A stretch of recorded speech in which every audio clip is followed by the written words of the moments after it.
I'm Nathan Hill. I'm director of the Center for Asian Studies, and I'm happy you're all here. And it's my pleasure to introduce Dr. Gerald Roche. Lived in China for a long time, 10 years, something like that. Originally worked among the Mongols, who are called the Tuzu in Chinese. And then moved from descriptive anthropology into issues around language and language policy. He's been around. He was in Sweden for a while at Uppsala, and then went back home to Australia, where he's been now also a few years at Trobe, where he's a senior research fellow, and he's published in a lot of good places like China Quarterly and American Anthropologist, and was one of the editors of the Routledge Handbook of Language Revitalization. This afternoon, the talk is Language Oppression in China. What does it look like? Greetings, everyone. It's nice to be there virtually. I'll just begin with a short acknowledgement of country, which is that I'm speaking to you from Melbourne, which is the unceded lands of the Woiwurrung and Bunurong people of the Kulin Nation. And since I'm going to be talking about language, I'll also acknowledge their languages, the Woiwurrung and Bunurong languages, and the ongoing struggle that those people are engaged in to revitalize those languages after long periods of severe repression. And it's also important to acknowledge, as someone who works at La Trobe University, that one of the main agents of the oppression that those people historically faced was Charles La Trobe, who the university is named after, who was a colonial governor and established some of the first schools in Melbourne. So yes, I'm going to be talking about this question, language oppression in China. What does it look like? I will be presenting some empirical data based on fieldwork in China with Tibetan communities, ethnographic fieldwork, interviews, surveys, and so on. But in order to answer this question, what does it look like? And I'm going to be really concentrating on that sense of look. What does it look like? I'm going to be engaging a bit more with theory broadly from what I call the new genocide studies. And that's all kind of new stuff for me. So it's a bit of a mixture of old results and new ideas. Hopefully it's interesting. So I'll just start off by talking about the motivation for this topic in particular, about what does language oppression look like. And the impetus was, unfortunately, social media, which you can see some of the examples here. What you can see in these pictures is 3 separate people, non-PRC citizens living in or visiting China, posting content on Twitter to combat what they see as false reports of ethnic repression in the PRC, specifically in relation to the so-called minority languages of China. And these posts exemplify a broader genre of social media witnessing that typically includes some form of visual evidence. And that's either videos or still images or references to the visible or seeing more broadly. And these social media witnessing practices aim to support the argument that minority languages in China, and more broadly minority peoples and cultures and identities, are being respected and supported. I'm not really interested in the arguments advanced in these posts by these people, since I think that they're patently false, intellectually facile, and morally bankrupt as arguments. However, what I am interested in is understanding why people seem to find these posts convincing and what role aesthetics play. And I want to think about how investigating these issues of aesthetics and believability opens up new theoretical avenues for understanding language oppression and new possibilities for thinking about how language oppression can be resisted and overcome. So my talk this evening is going to be divided into 3 main parts. I'll start off talking about patterns of language oppression in China, And in this section of the talk, I'll provide the empirical evidence that enables us to know that language oppression is a reality in China, looking broadly at the national level and more specifically at the Tibetan context. Then I'll start moving towards answering my key question: what does language oppression look like? This question seeks to explore the visual presentation of the processes underlying the patterns described in part 1. And this section is mostly a theoretical intervention to supplement the initial empirical part. I'll argue that recent developments in what I call new genocide studies can help us think through this issue. In the third section of the talk, I'll discuss what I call the aesthetics of language oppression, to not only answer the question, what does language oppression look like, but also to ask why it is so easy to visually misrepresent.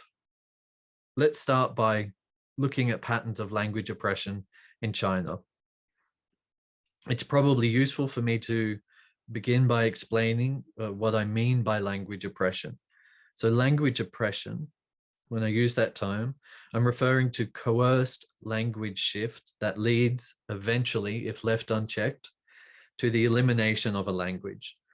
So this typically occurs when speakers of indigenous and minority languages stop transmitting their mother tongue across generations and instead transmit dominant languages, usually the language of the state.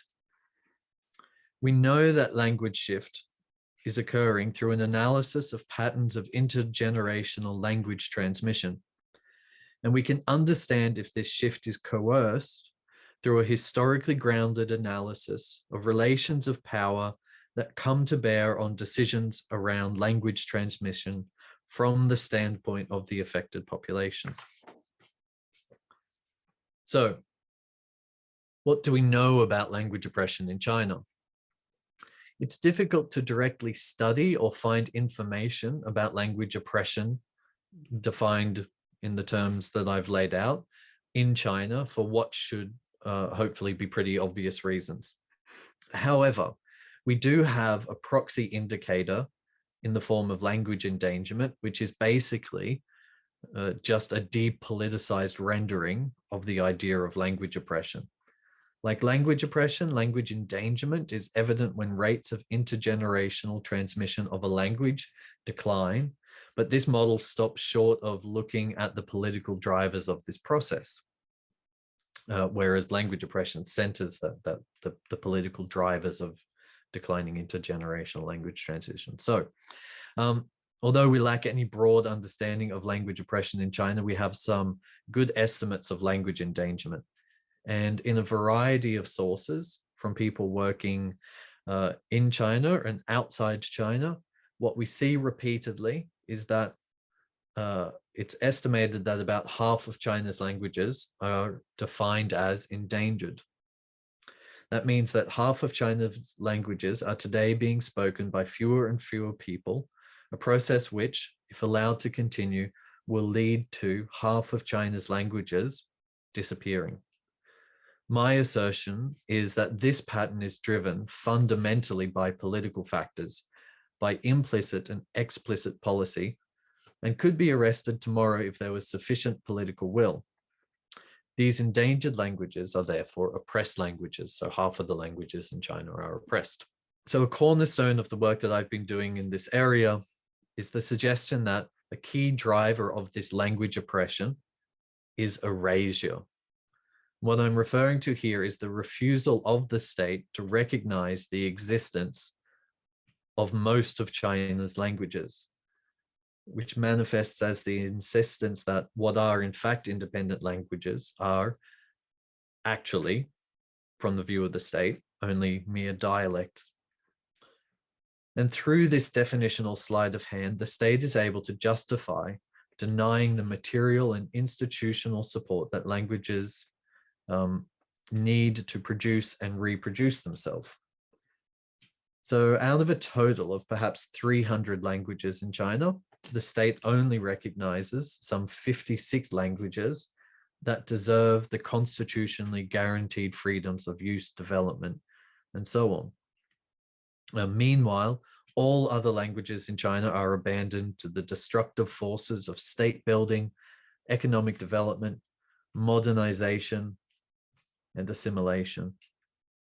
In the Tibetan context, this gives rise to the hegemonic position that Tibetans speak only a single language, and that only a single language can receive any state support for its use, development, production, and reproduction.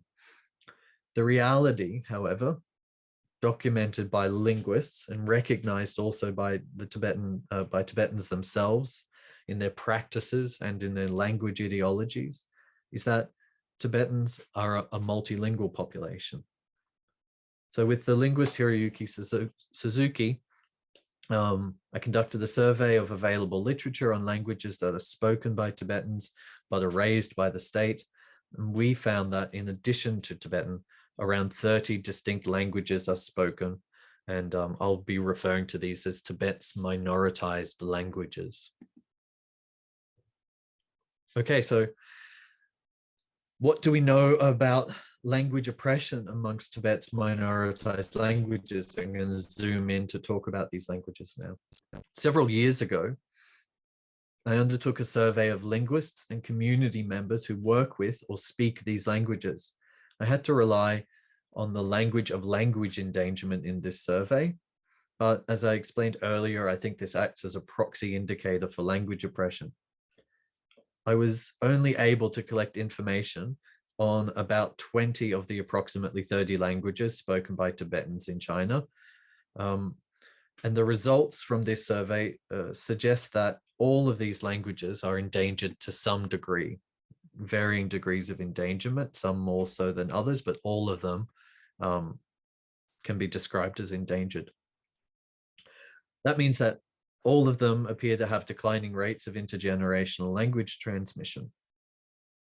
In the survey, I also asked the experts and community members if they thought the language in question that I was asking them about would still be spoken 100 years from now. And it was only in one case for one language that the answer to that question was yes. So not only are the languages endangered, the outlook for them is also bad in terms of their continued survival. In terms of the direction of language shift, what those languages are being replaced by, out of the 20 languages that I could get information for, 14 of them are shifting towards some variety of Chinese. 3 of them are shifting towards some variety of Tibetan. And in a final case, for 3 of them, the population is split geographically. So in one valley, the community is shifting towards Tibetan, and in the other valley towards Chinese. So to give a little bit more detail and specificity about how these patterns manifest, I'll give you an example of one language that I've conducted fieldwork with, Manikacha. So Manikacha is spoken on the northeast Tibetan plateau. You can see it up there in the top right of the screen. It's number 7, a little pink dot on the map right up at the top there. And Manikacha is spoken by 8,000 people who live in 4 villages in what is today Qinghai province, in part of the province which is associated with the Tibetan cultural region of Amdo. So I undertook household surveys in the 4 villages where Manikacha is spoken, and found that somewhere between one quarter and 1/3 of households in those 4 villages is shifting away from speaking Manikacha to speaking Tibetan. That is, they're not speaking Manikacha to their children anymore. They speak Tibetan, and the children are not learning Manikacha. They're learning Tibetan instead. And importantly, an underlying pattern contributing to this trend is what I've here called village defection, where an entire community, 1 out of the 4, shifted en masse based on a collectively enforced decision to stop transmitting Manikacha to their children. And there are other cases in other minoritized languages of Tibet where this village defection has occurred. So anyway, the overall picture we have is clear. Language oppression is rife in China. At least half of the country's languages are oppressed. My work with minoritized languages of Tibet suggests that erased languages are particularly impacted. But even larger, formally recognized languages like Tibetan, Uyghur, and Mongolian are endangered. And if you are already aware of the plight of these languages, it is because the people who use them have the affordances, the organizational capacity, the transnational reach, and the international attention to make their protests meaningful. Whereas these conditions do not exist for the vast majority of oppressed languages in China. So, to return to my original impetus for this talk, it's worth repeating that it is patently counterfactual to claim that minority languages in China are adequately supported. Which brings me to the next part of my talk, where I'm going to use new genocide studies to help us think about this issue of why those counterfactual claims seem to have so much traction and what its relationship is with aesthetics. So, why should we consider language oppression in relation to genocide? I think that there are at least three good reasons for doing this. The first is historical. And I'll be referring to various works throughout the talk, but the work of Tove Skuno-Kungas on this next part is relevant. So we know that genocide, when originally formulated by the concept's creator, Raphael Lemkin, linked language oppression to genocide, seeing efforts to ban, suppress, and distort languages as belonging to part of an overall coordinated plan to destroy human groups. That was how Lemkin originally defined genocide. We also know that language oppression was removed from the legal definition of genocide in the course of the debates that took place in the United States, in the United Nations, mostly due to advocacy from the United States and America and Canada. So historically, language oppression was considered an integral element of genocide, and that's one reason why I think we should consider them together. Secondly, as hopefully I'm going to show in this talk, I think that there are also developments within genocide studies that provide theoretical tools which enable us to meaningfully re-establish that historical connection between language oppression and genocide in ways that help us understand language oppression better. And I'll talk more about that in the next section. But finally here, I'll just note that I may or may not have time to come back to this at the end, but I think that there are also material connections between genocide and language oppression, by which I mean that the two are often connected to each other and occur together in the real world. And let's see if I have time to talk about that more. But for now, let's go on to talk about what I'm going to call the new genocide studies. So the label new genocide studies is my own.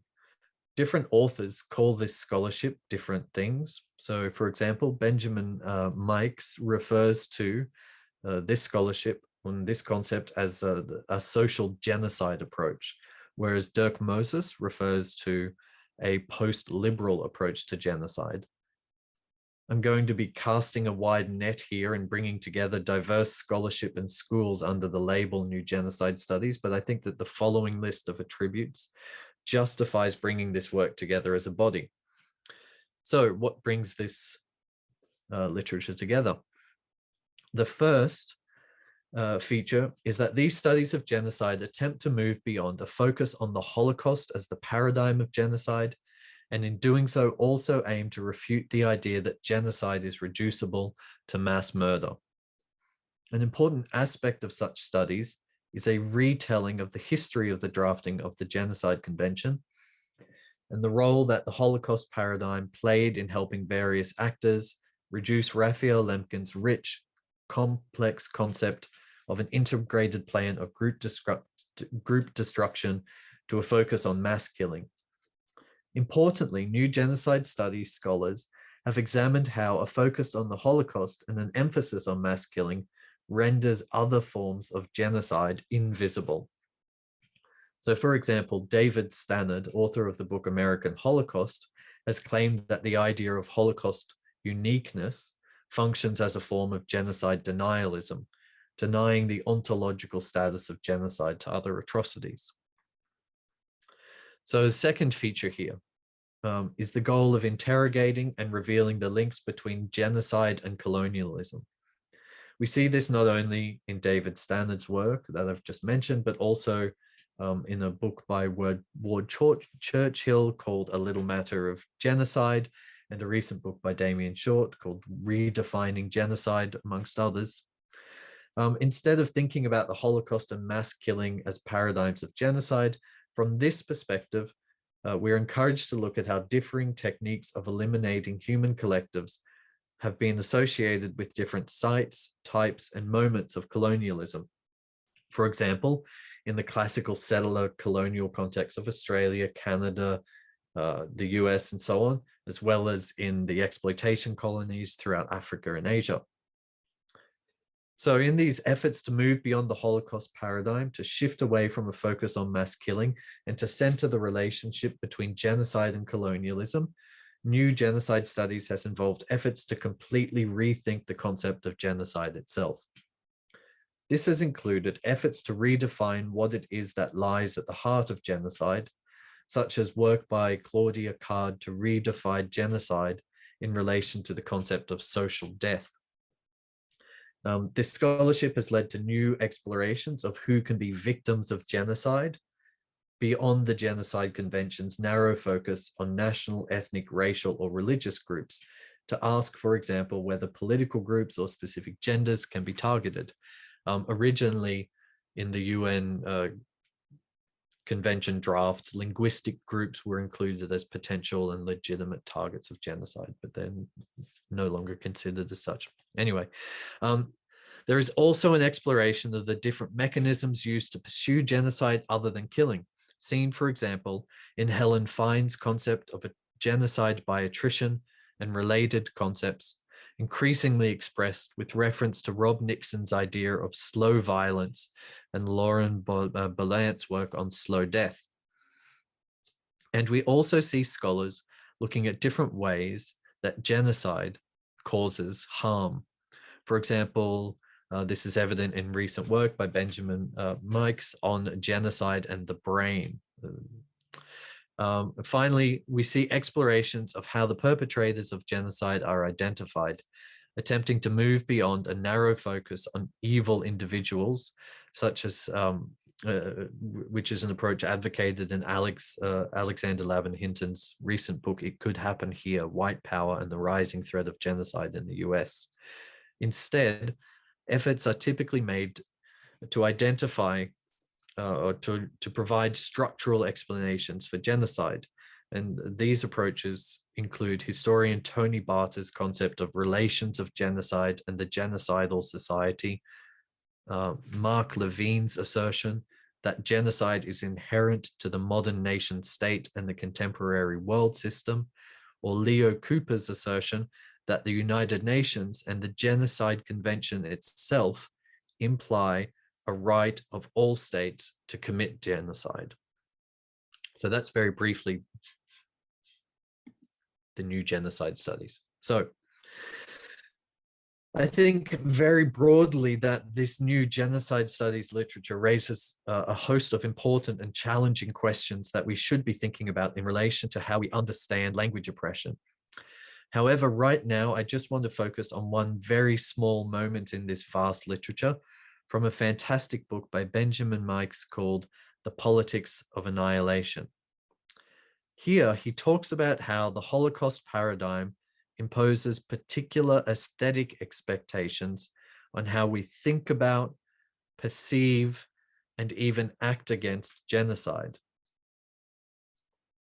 He suggests that the fact that the Holocaust takes up so much of our shared mental imagery and public representations of genocide has actually made it difficult for us to perceive other genocides on primarily aesthetic grounds. I think we see something similar going on with language in regards to language oppression and aesthetics in those tweets that I started out with.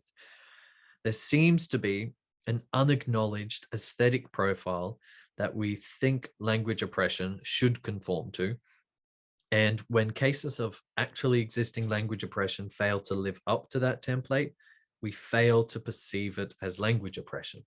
So what is the aesthetic template of language oppression? What is the paradigm that forms the reference point that people go to when deciding if something is or is not language oppression? Well, I don't think that there is a single case that dominates the horizon of our thinking in the same way as the Holocaust has come to define genocide.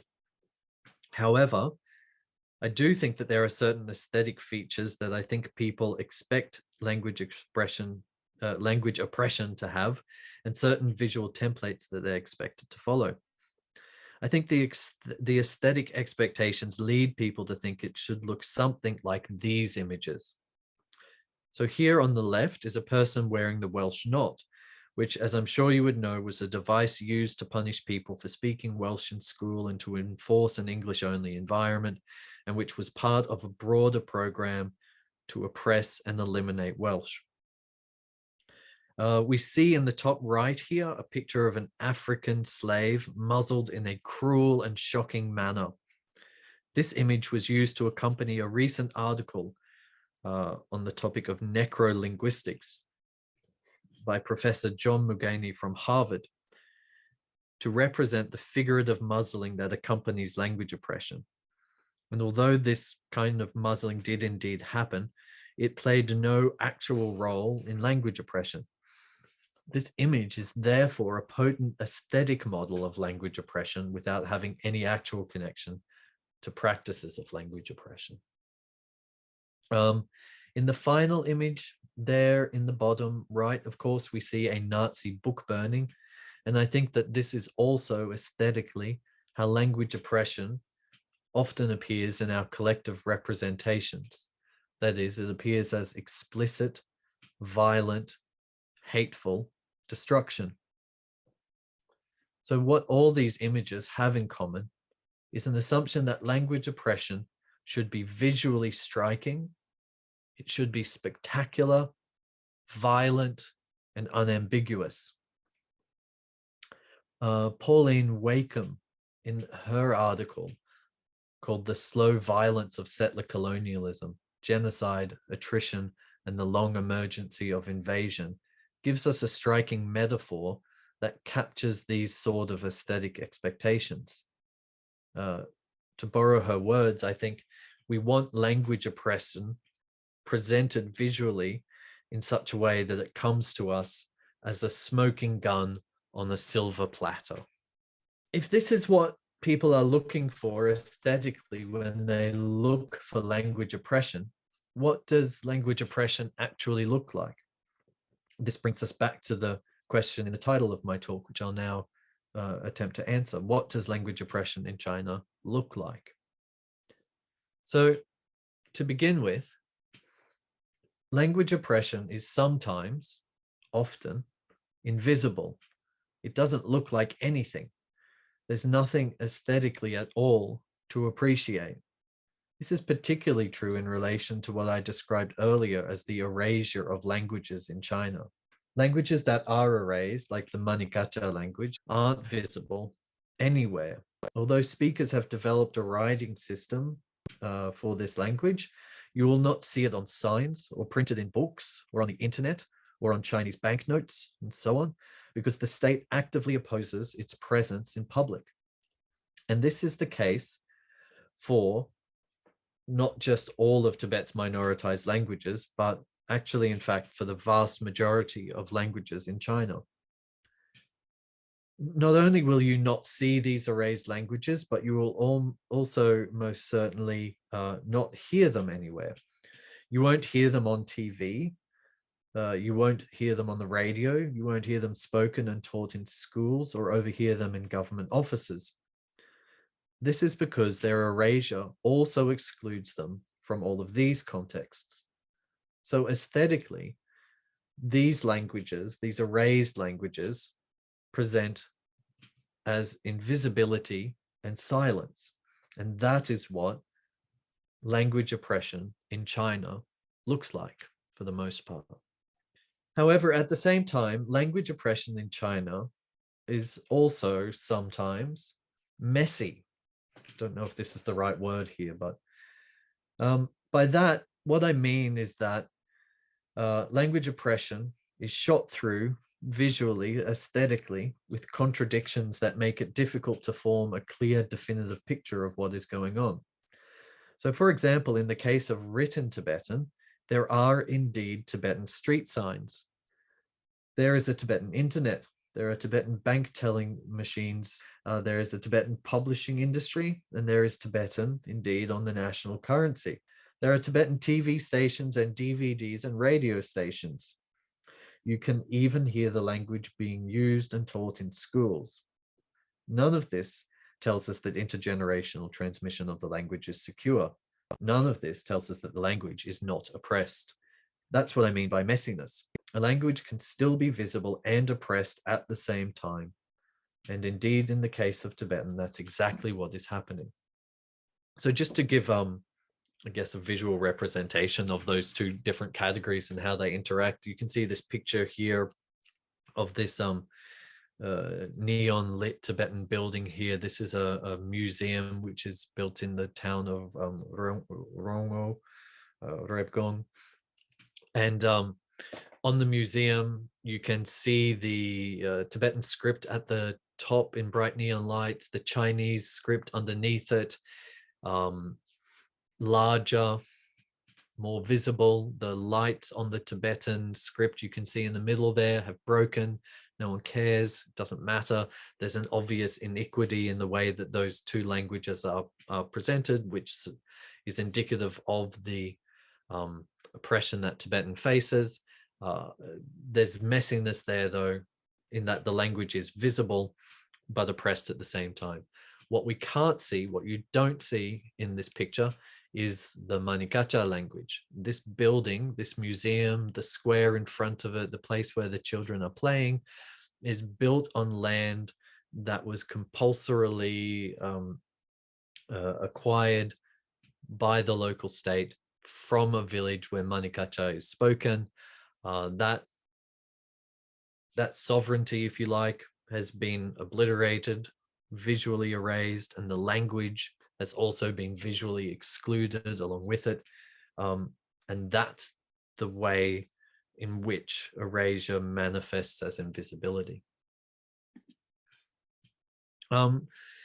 Finally, language oppression then sometimes looks invisible and sometimes messy, but it always looks slow and unspectacular. It is diffuse in time and space and intensity. It takes place across the span of generations. It is rarely, if ever, visible in acute, intense, spectacular, violent incidents, though these do erupt sometimes, as with street protests or the self-immolations in Tibet. More often, however, language oppression looks like everyday life. It is utterly mundane and unspectacular. And because of this, language oppression is notoriously difficult to see. It is difficult to see for the people who study it and also for the people who experience it. In its invisibility, its messiness and slowness, language oppression in China, and in fact language oppression everywhere in the world today, rarely, if ever, presents itself aesthetically in the terms we expect it to. We never get our smoking gun served up on a silver platter. Right, so language oppression is difficult to see, it's hard to perceive, and requires intense analytical work to render it perceivable and visible. Why is that analytical work important? And the reason why I think it's important is because of this link between language oppression and death, essentially. So just very quickly, I'll run through a short list of the ways in which language oppression and death is linked. The point that I'm making is that we need to give attention to the aesthetics of language oppression and its invisibility, not because it helps us win arguments on Twitter, but because ultimately it's a matter of life and death. Avoiding language oppression, resisting language oppression helps avoid state-sponsored killing to some level. So intense language oppression is sometimes a prelude to killing. We see this in a number of cases where a language is banned and then the people are killed soon afterwards. The two are often entwined. But there are more diffuse ways in which language and killing are involved with one another. So we know increasingly, we see this in the literature, that language maintenance is linked to health and well-being. A range of measures of physical, emotional, and mental health are improved by language maintenance.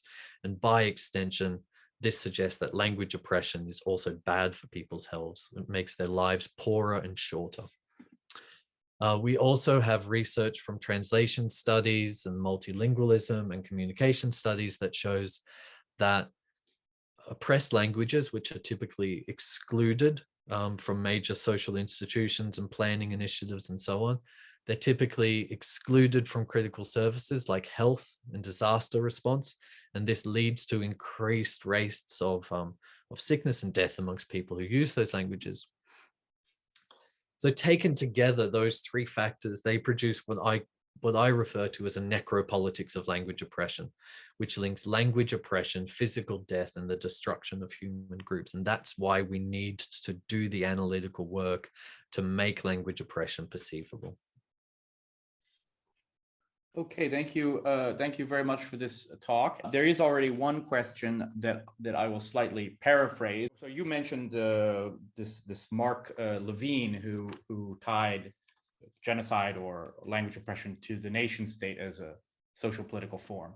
Let's say, conceptually speaking, we tend to distinguish, or I don't know, people's intuition is to distinguish like blue water settler colonialism from, I don't know, from what China is doing in Tibet, which might be more like, you know, Germany's relationship to the Sorbs, or England's relationship to the Cornish, or France's relation to the Bretons. Should we call those kinds of relationships colonial or genocidal? What are the conceptual categories that are adequate to different instances of language oppression?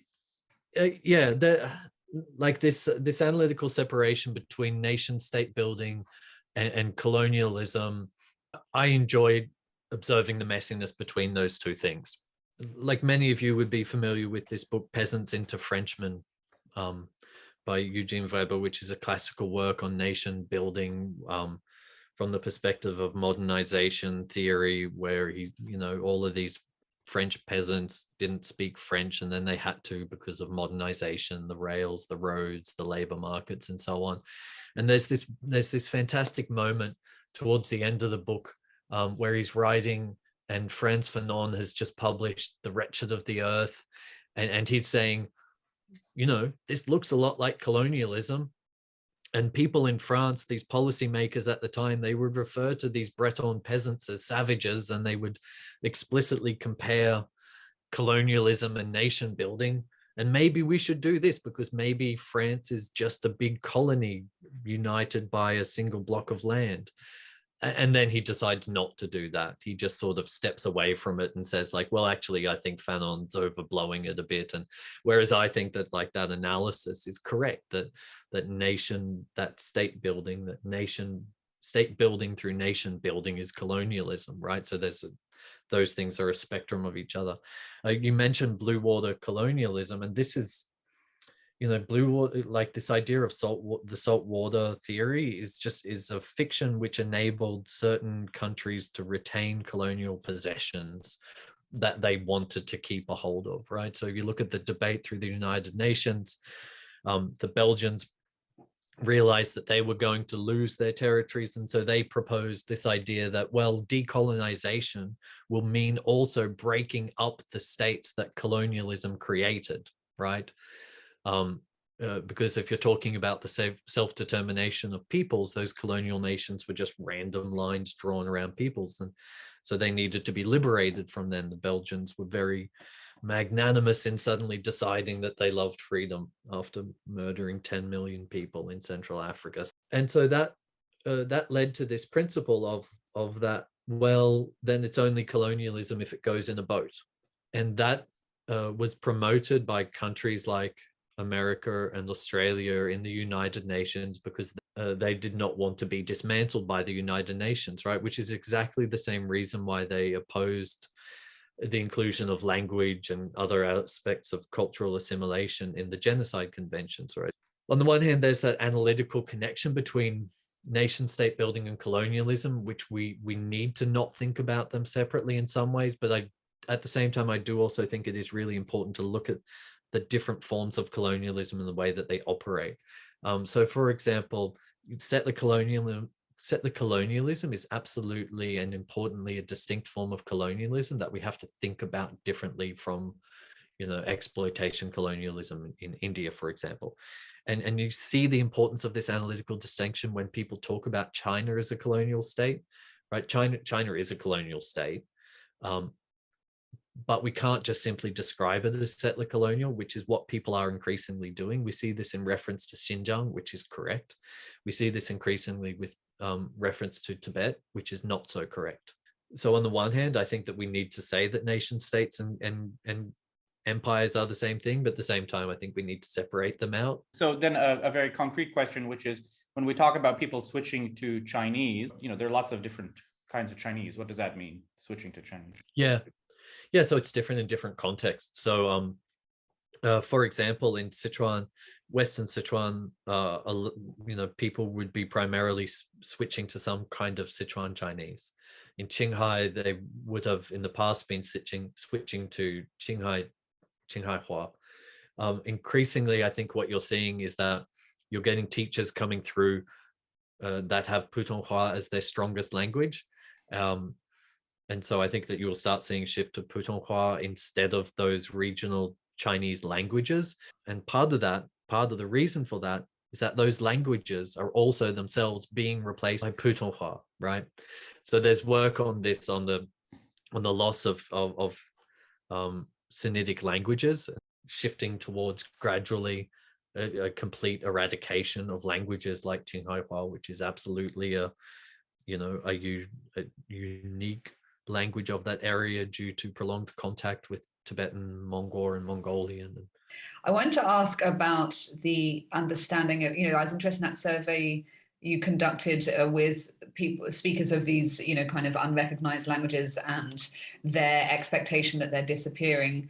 And I realized you couldn't phrase your question in terms of oppression, but do you have a sense of their understanding of the reasons for that? Do they see that their language is being oppressed and that this is a deliberate policy, or is there a belief that this is an inevitable accompaniment of globalization, modernization, progress, whatever that could be taken to mean? But rather than talking about the surveys, I can talk a little bit about interviews I did with Manikacha speakers, but also like a host of informal conversations that I've had with people over many years around these topics. And what you see in people's sort of interpretive models around why this is happening.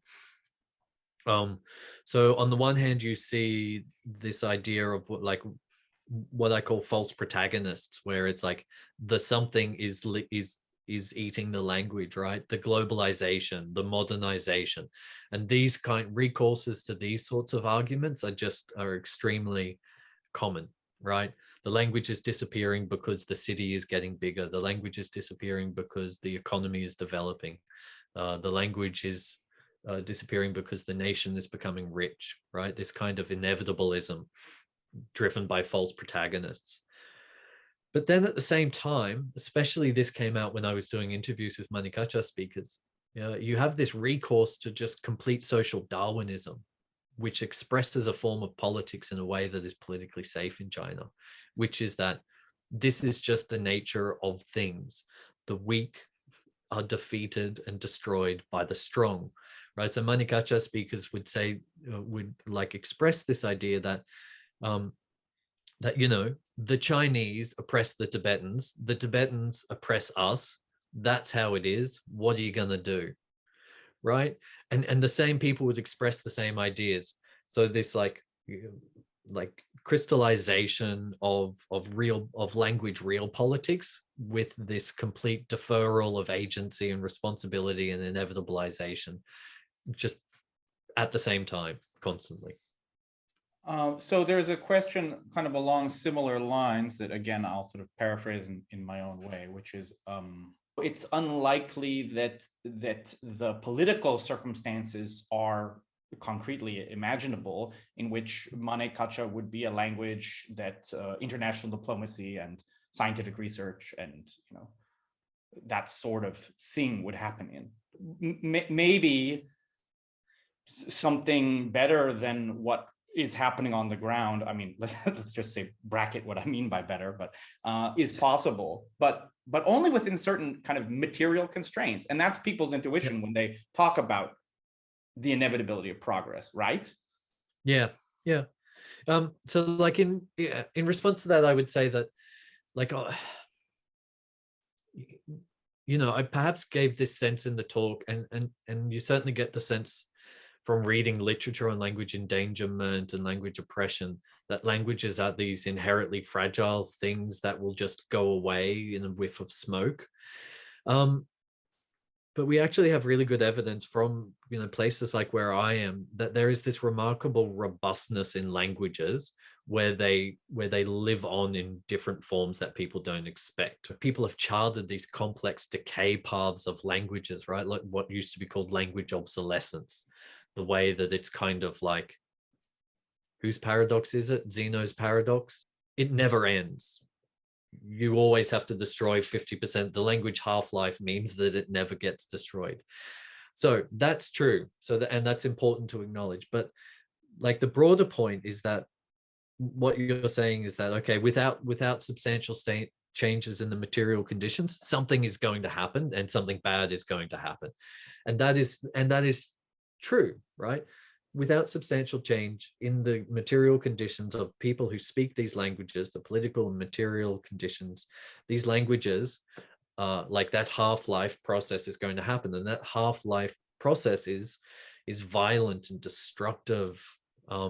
And it is going to happen unless something changes, right? But change does happen, and we forget that is true, right? The history of everything is the history of unprecedented things. The only way that those unprecedented changes are going to happen is by saying that they have to happen, right? They don't just spring out of a box somehow. Yeah, and I feel just compelled to mention, that was the story with Czech, right? Actually, like very famously, Marx dismissed Czech as on its way out, and and concerted political coordination on the part of Czech speakers. And Joshua Fishman writes about this in relation to Yiddish as well, right? I'm paraphrasing, but he says never has a language had so many funerals as Yiddish. Like, I think a very good word here is the word abandonment rather than neglect. An abandonment sort of ties what's going on to a whole bunch of political processes, right? So the idea of abandonment is to sort of to cast out, to throw aside, etc., right? But abandonment is also linked to the idea of banishment as a political punishment, to send someone beyond the community. And how it happens is by the state abandoning a language to what seems like natural processes that are caused by the state, right? Globalization, modernization, development, infrastructural expansion, electrification, etc., right? Commodification, urbanization. None of these things are spontaneous processes. They are all forces that are unleashed by the state. So the state unleashes all of these forces on the population. At the same time, it withdraws or refuses to grant the resources that the community needs to weather that violence intact. And that has a corrosive force on those communities. And the state knows it. The state knows it because it deliberately provides those resources to other communities to enable them to survive the exact same problems, right? So we know that the state understands that this is a destructive process without sufficient protective measures. So there's this debate in genocide studies.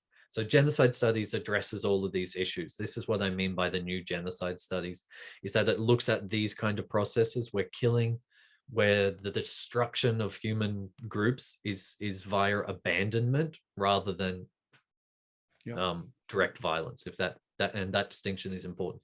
And there's this distinction between also the ideas of culpability and intention, right? So intention is I mean to kill you. Culpability is that I am responsible for your death because I have failed to protect you. And this comes particularly from the work of Claudia Card and her idea of social death. And so she says that genocide is mostly a matter of culpability rather than intention. And this is absolutely the same with language oppression as well. It's something that the state lets happen, knowing what the consequences will be.